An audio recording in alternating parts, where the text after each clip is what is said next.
Hello, Narnach here. Welcome back to Grim Dawn. In between episodes, I have been farming quite a bit in order to obtain a bunch of these lovely ether crystals and, funny enough, a whole bunch of things like chipped claws and some other low-level crafting materials. And the main reason is because I finally wanted to complete my badge of mastery. And I think I have all the components together now. So let's craft the final bits.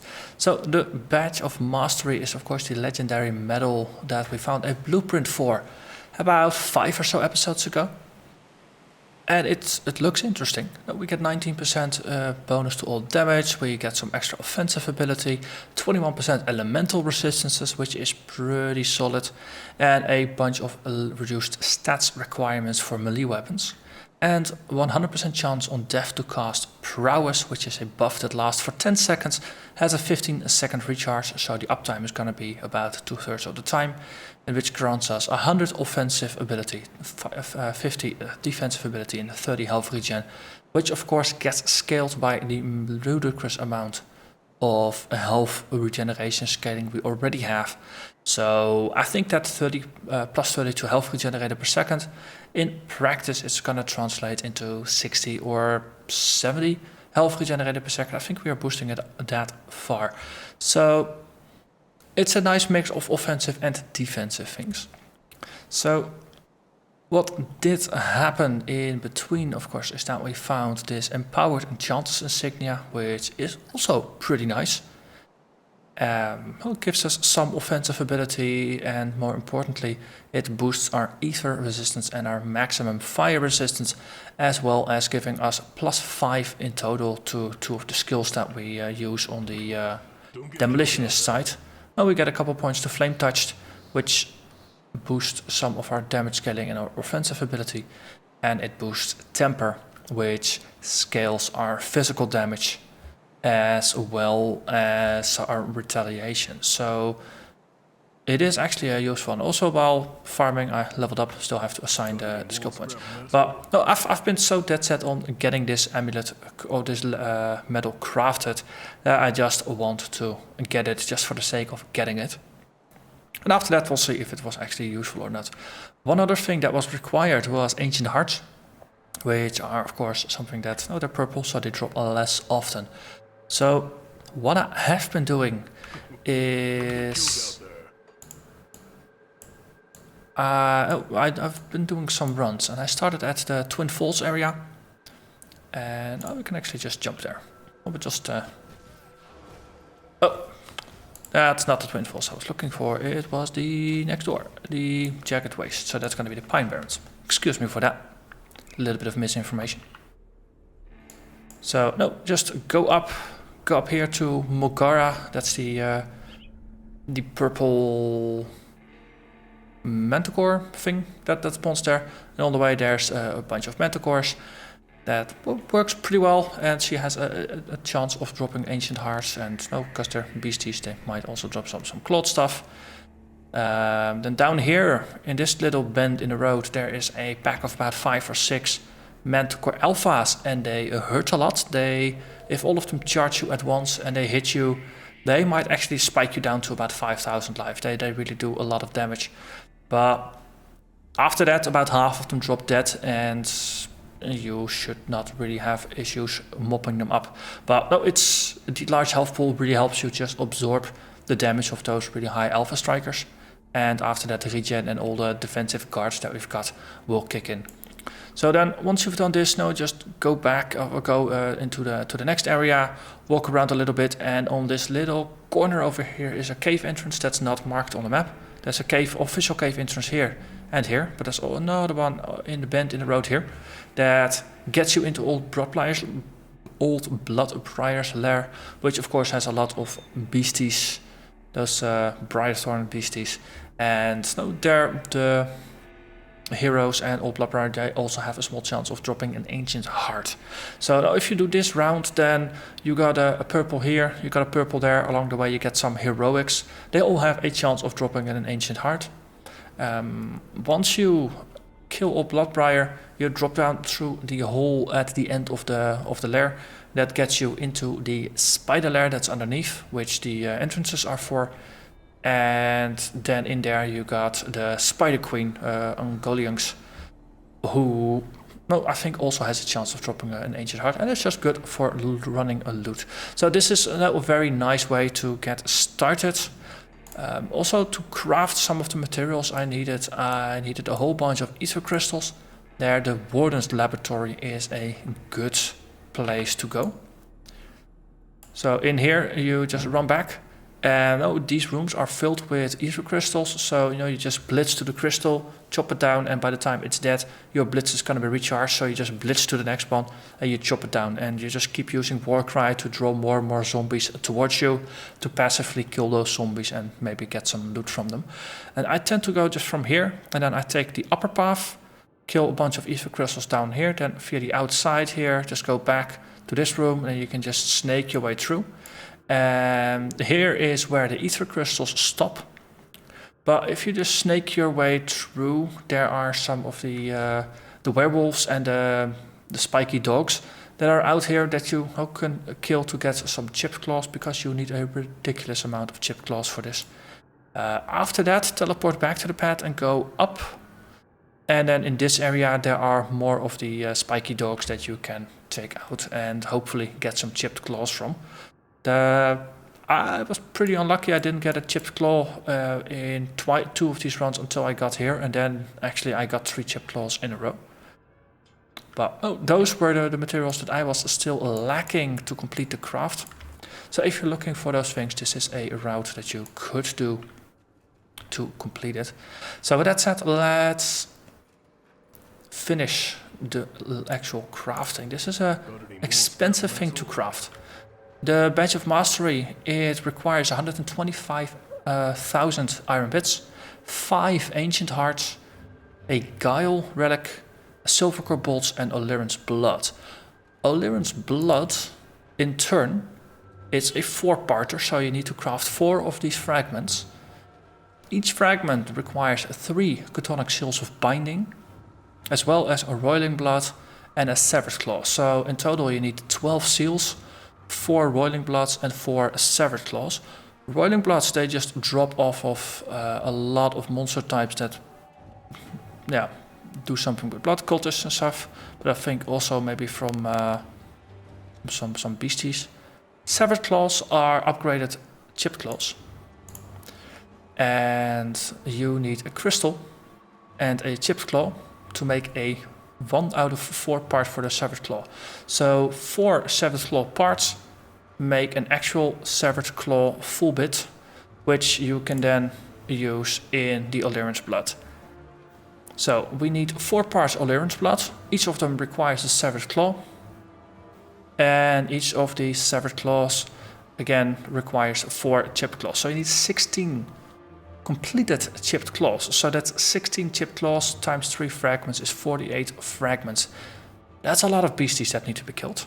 Also, in total, you'll need 16 ether crystals to actually get all the severed claws that you need for a single Allurance Blood. I think I had the Silver Core Bolt in my inventory, but I think this one is relatively easy to craft. Yeah, you need a Roiling Blood, which is just a drop. You need 3 ether shards, and you need an imbued silver to get 1/4 of a Silver Core Bolt. So again, that's a total of 12 shards. Roiling Blood, that's 4 Roiling Bloods, so that's 12 fragments. And imbued silver was not that difficult to craft, because that's just one that just instantly goes through. You need 3 crystals, Scavenge Plate, and a Polished Emerald. These are components that you can just simply buy from vendors. That's why I'm drowning in them. So, and as well, of course, more ether crystals. But in the end, no, that gets you a whole. You need 4 Silver Core Bolts. You need the Allurance Blood. That's that. Then the Blessed Whetstone is. Was that a direct requirement or an indirect one? No. We need a Guile. Guile is a empowered relic, so that's a low tier. It's actually the one that we are currently using. And in order to craft it, you need one ancient heart. You need a blessed whetstone, you need roiling blood, and you need a severed claw. Yes, another severed claw. So, and the blessed whetstone, it's not a default blueprint. And I believe I obtained this from my friends at Cadence Chosen. So that's the faction that you want to pick if you want to make this, or at least you want to have picked it with a character in order to buy the blueprint so you can actually craft it. And for the blessed whetstone, you need to make 3 parts of it. You need a scavenge plating, a serrated spike, and an ether crystal. Serrated spike drops from spiders and mosquitoes and wasps, so might require a little bit of targeted farming, but if you've been playing this build, you have been using serrated spikes in a lot of things, so by now you probably should have some spares. I mean, I have. But that's what we need to go for. So we are gonna make our final severed claw. That's gonna be boom. And we can merge that into the final of the full severed claws, so we can build ourselves a guile, 15,000 bits and an ancient heart. And we can compare this. Is this better than what we had? We lose 1% of cunning and we gain a chance to avoid melee attacks. So that's a slight defensive bonus. Isn't it also the completion bonus? Rather than a offensive ability, we gain fire damage. So I think we're just gonna sacrifice the one we make into the badge of mastery. Well, if it would have been a better one, we could have just swapped it out, because it really doesn't matter what bonuses are on the guile. It's gonna get consumed anyway. So we take all of these bits, including 125,000 iron bits, and then we craft our badge of mastery. And then we lost an ancient heart that we needed for the Robari Legacy quest. Yes, we need a lot. So what did we get on the badge of mastery? We got 22% to all damage rather than the 19 that was advertised. That is good. We indeed gained the offensive ability and the stats requirements reductions. We gained 2% to chaos resistance. Well, wasn't advertised, but it's not really that much either. I think the shadow resistance is more than what was advertised. Yeah, see, it said 21. We got 25, so that's positive. And we got +3 to Shadow Strike and +2 to Summon Hellhound. So we got random skills on top. So Shadow Strike, that is the Blade Master, or the Nightblade. And +2 is Summon Hellhound for the Occultist. So if you're playing a skill or a class that uses both, this would have been great. In our case, Demolitionist and Soldier skills would have been better. But we still have Prowess. So in order to make the comparison between the things relatively fair, I've already got myself a Soul Shard. We're going to put in, because that's what the old one has, and then we can just see, is this better for our current build? Yes or no. My interest here is primarily focused on damage, because this is a very tanky build. We have 350 health regeneration. We're in elite. We're doing pretty alright in terms of resistances. And we have retaliation damage to the bazoo. But actually in a boss fight, killing things actively is the weakness. So we'll see if this is going to help us or not. Listed damage per second is 3700. We gained and we lost. Interesting that it goes up and then it goes down. It's like it goes through a multi-stage thingamajig. But of course we do get the prowess on enemy death, which is going to be an offensive and a defensive bonus.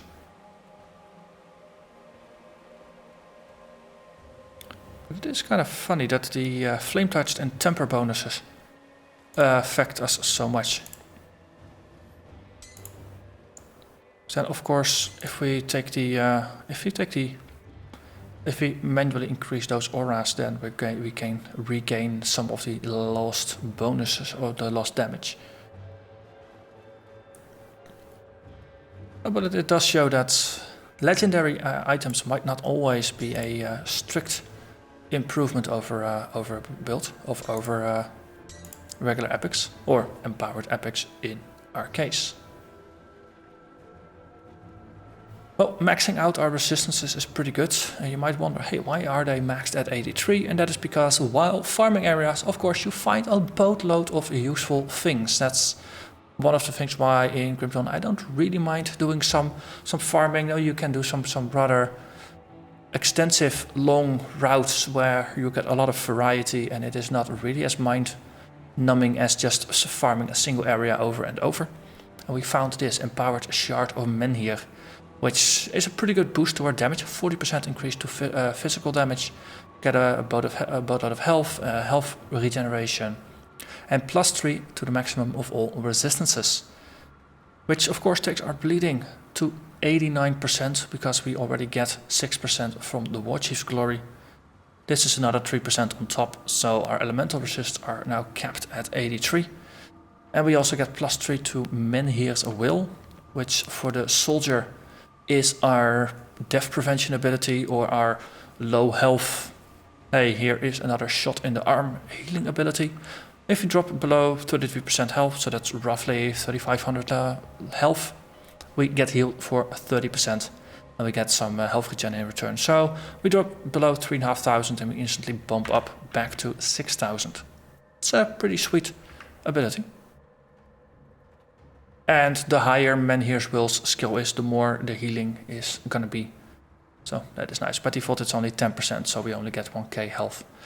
And it has a granted skill. It casts Ether Ward, 20% chance on block, which gives us 30% ether resistance as well as 100% reduced stun, freeze, entrapment, petrify, and sleep duration. So effectively that is a crowd control immunity that's up 8 out of 30 seconds. So it's about a quarter of the time. Requires a block to trigger, so we do need to be in combat. We need to be actively hit. But still, it works pretty well. So now we have a badge of mastery. It's completely not aligned to what we were playing. Oh, shuffling some items around. I did lose some cold and lightning resistance for a little bit. But in the end, getting decent ether and chaos resistance has been my focus. The corpse dust and the... No, it's not the corpse dust, actually, it's the augment in here is now chaos. I think I had it on elemental before. But I've been carrying about different augments bought from different factions. And it's useful to just have a stack in your backpack for use at some other time. Also, we found an empowered face guard of perdition. That seems useful. There's a damage reflection theme here, but of course I'm not level 65 yet, so I can't put it on to see how it works out. So I think this badge of mastery, expensive as it was to craft, it is just gonna go into our stash, so another character can enjoy it, maybe at some time in the future. And with that said, I've been talking for nearly 18 minutes about crafting an amulet and basically farming specifically to craft the items required for this. So it's been something different from what I've been usually doing just as with the Let's Play to move forward. But every once in a while I do like to focus on some other aspect of the game that is not just progressing forward through the story and through the difficulties. And crafting is something I tend to keep outside of the episodes, similarly to farming, because it's usually more fun to just focus on forward progression rather than the time invested in making your character better. But it is an important aspect of the game to every once in a while just not push forward, because the further you push forward, the more dangerous monsters become, the more powerful they become. Also the better the loot is that drops, but taking a little bit of a step in place and improving your character so you are ready for what is to come.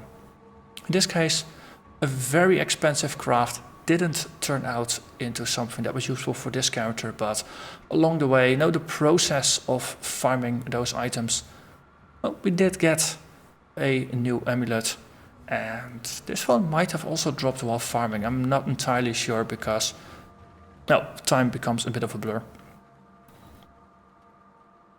But there you have it. So let's actually put another point into Physique now that I'm recording this anyway. And another point to advance towards our final demolitionist mastery points.